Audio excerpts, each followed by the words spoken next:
Thank you, Dean Schneider, for inviting me to speak here. Thank you, all of you, for coming out on Valentine's Day. Hello, Valentines. All right. So this is where I was from. This is a building that stands in the center of Moscow on Ordzhonikidze Street, number 14. It was named in honor of Sergo Ordzhonikidze, who in 1924, in the span of 8 days, executed 12,578 people. He later told the Central Committee of the Communist Party that, well, maybe we did go a little too far, but we just couldn't help ourselves. I say that this is where I was from because this is a world that no longer belongs to me. These two lovely people are my parents, Marianne and Leonid. They brought me into the world in 1978. And in the same year, they decided that our family would leave this country, Russia. The legend in my family goes that they actually named me after a Voice of America reporter. My mom heard someone speaking on the radio named Ilana, and my father said, "This is the year that we're going to go to America." And so they named me Ilana. And they applied to immigrate, and they were refused. My father was fired. He was an astrophysicist. He taught at Moscow State University, and he also did research. He was allowed to continue doing research, but he was no longer allowed to teach because this was considered an ideological post, and someone who wanted to leave the Soviet Union was considered a traitor. My mother, who worked at the Pushkin Museum of Fine Art, was also fired. So our life changed very dramatically just for wanting to leave.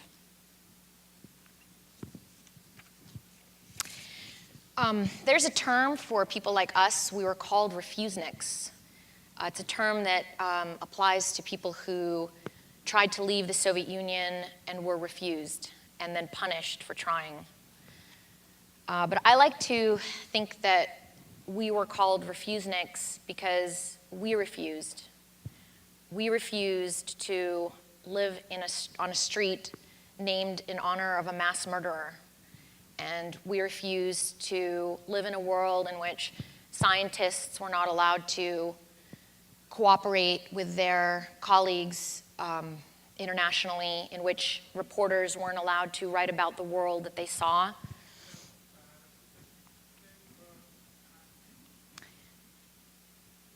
In a world in which people were imprisoned for their thoughts and for their conscience. My parents refused all of this. And for that, they were punished. This is my father on hunger strike. He went on his first hunger strike in 1981. This was the year, 2.5 years after we first applied to leave the Soviet Union. We didn't hear anything back. I remember going to the Ministry of Immigration and waiting to hear whether or not we were actually going to be able to leave. And there was just no answer. There was silence for 2.5 years. And then finally, one day my parents were told that immigration is inexpedient. I'm not really sure what this means. We never really figured it out. But my father went on a hunger strike in 1981 and then again in 1983 to protest the fact that we weren't allowed to leave Russia, that we couldn't be reunited with our family. My grandmother had immigrated to San Francisco. And there were a lot of people, a lot of scientists especially, who got involved in trying to get us out. My father had been invited to come to Harvard. And there was a man who ran the Harvard Smithsonian Center for Astrophysics, George Field, who got really involved in trying to get us out. I remember, it's very hard to imagine this world now. This was the Cold War. This is the early 80s. There was no internet. There was really no information. I mean, the only way we really knew what to expect, I remember that my parents would say, on Soviet television, we would see reports of America, and it would always be shown in bad weather, like it would always be raining, or there'd be, because life in America was really bad. And I remember my parents saying, well, it must be really sunny over there, because why else would the Soviets try to show us that it's really bad? But really, the way that we survived, I mean, these sorts of actions, my father going on hunger strike, he lost 13 pounds in the span of 8 days.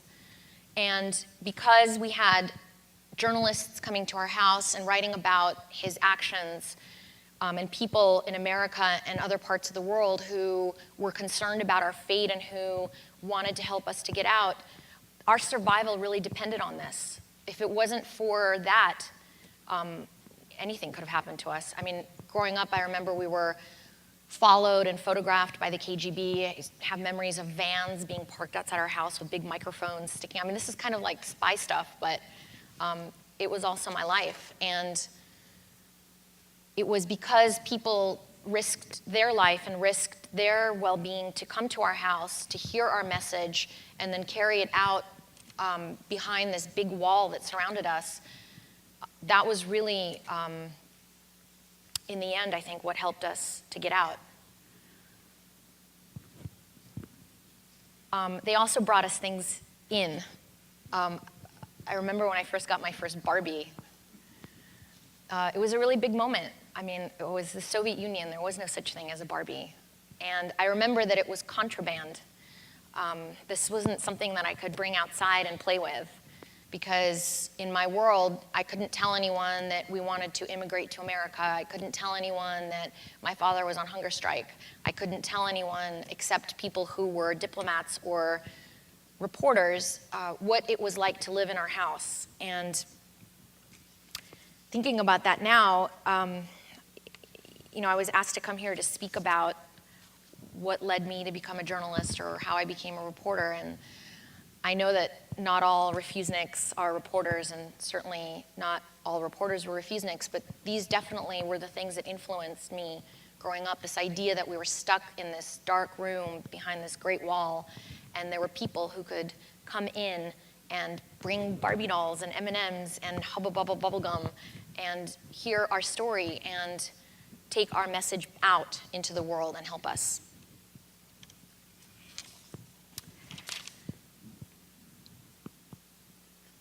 So this is who was in charge while I was growing up. And looking back now, I mean, everything, of course, is in hindsight. It seems inevitable that the Soviet Union was going to fall. It seems inevitable that these changes were going to take place. And yet, at the time, it felt to us like, the 1,000-year Reich. I mean, that this was just going to keep happening, and the world was changing, and there was glasnost and perestroika, and people were talking about the Beatles and jeans and Levi's and all these things. All these changes were taking place. But we still couldn't leave. We still couldn't get out of Russia. We were still stuck on the inside. And the more changes took place, the more the world began to feel that the Soviet Union was becoming more liberal, more democratic, the more scared my parents became that the Soviets had just duped everyone and the world was going to move on and leave us behind, and then there really would be no recourse. There would be no helping us. So my father began to plan a very, very big demonstration, and he began taking more and more risks. And in the meantime, the Committee for Concerned Scientists and other people in the international community, scientists and George Field at Harvard, were also working much more energetically to try to get us out. And as it happened, Senator Edward Kennedy was coming to Moscow, and he had a list of 25 families, and our name was on that list. And then our name was not on the list. And then our name was back on the list by some random act of some anonymous person. And he went to Moscow and he met with Gorbachev and he gave him the list. And the next thing we knew, we were kicked out and moved to America and embraced freedom. So this is the man who was in charge when we left, and this is the man who was in charge when I went back. In 2001, 15 years after my family immigrated from Russia, I was 8 years old at the time of our immigration. And this is now, I'm 23 years old. I've just graduated from college, and I've decided I really want to be a writer. I really want to be a journalist. I really want to become like one of those people who came to our house when I was little and brought me Barbie dolls. So I announced to my family, I'm going back. I'm going back to Moscow. Which, looking back on it now, I really understand how hard that must have been for my parents. But back then, all I remember thinking is, you know, I was 23, and it seemed to me like everyone around me knew something that I didn't. And I remember thinking that if I could somehow go back and recapture the story that should have been mine and heal the wound of history, that I would somehow become whole again, that I would somehow recapture all of this information that belonged to me that everyone else knew and I didn't. And you know, growing up in America, my parents really didn't talk about Russia. I mean, this is kind of a very classic immigrant story. We left, we broke with the old country. The old country betrayed us, it was evil, and we would never go back. We were told we could never go back. In fact, they took away our passports when we left. So for my parents, it was really, you know, this big life change based on really just an idea, right? They'd never been to America, they'd never seen it for themselves, and they had to survive. And so in order to survive in America and deal with all the difficulties of being immigrants and the struggle of being, you know, always one step behind and never quite understanding the joke, my parents told us that Russia was a bad place, and no matter what bad things happened in America, things would always be worse in Russia. But I couldn't accept that narrative. I couldn't accept that myth. For me, there was this whole country that I was watching on the news changing completely. Moscow seemed to me like, I don't know, what I imagined Weimar Republic was in the 1920s, you know, spinning, luminous, bright, these dazzling lights, cabarets and casinos, all these changes taking place, BMWs and sushi bars, and just a whole world completely upturned and in constant flux and change. And I wanted to see it. I wanted to feel it. I wanted to be there, and I wanted to go home. I really wanted to go home. And I just thought, you know, I'll get there and I will figure it out. Well, as it turned out, it was a very long time before I figured out anything. But I did figure out a few things, and that's what I want to talk to you about today. So as Professor Miller said, I went to Afghanistan weeks after 9/11. I had gone back to Russia. I had, you know, I'd never written before, but I basically went around and I just knocked on the door of every news organization, every English language news organization, and I speak Russian, so I said, you know, let me sweep your floor. I can do it bilingually.